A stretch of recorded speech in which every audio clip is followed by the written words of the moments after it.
ஆனால் பூர்வ காலத்தில் நோவா கிட்ட ஆண்டவர் பேசுகிறாரு, நோவா நீ ஒரு கொப்பேர் மரத்தினால ஒரு பேழை உண்டாக்கு.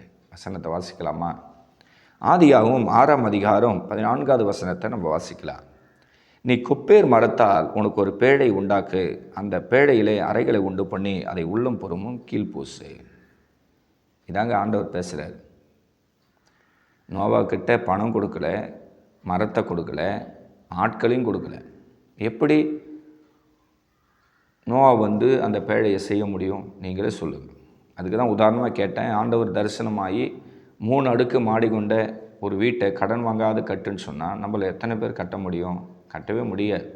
இன்றைக்கி இருக்கிற பொருளாதார கஷ்டத்தில், விலைவாசி ஏற்றத்தில் நம்மளால் எப்படி கடன் வாங்காத ஒரு வீட்டை கட்ட முடியும்? உண்மையிலே முடியாது. கவர்மெண்ட்லேயே வேலை செஞ்சால் கூட முடியாது. ஆனால் விசுவாசத்தில் நோவா பூர்வ காலத்திலே ஆண்டோடைய சித்தத்தை அப்படியே பரிபூர்ணமாக அவர் பின்பற்றி அந்த பேழையை, அந்த கப்பலை அவர் சக்ஸஸாக செய்து முடிக்கிறார்.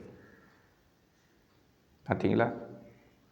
அப்போது நம்ம குடும்ப வாழ்க்கையை நம்முடைய வருமானத்தை கொண்டு தான் நம்ம கட்ட அமைக்கணும். மீறி நம்ம ₹1 கூட கடன் வாங்கக்கூடாது. நீங்கள் சின்ன பொருளை கூட நீங்கள் ஆசைப்பட்டு கடன் வாங்கக்கூடாது. அதுதான் உங்களை மிகப்பெரிய கடத்துக்கு கொண்டு போய் நிறுத்திடும்.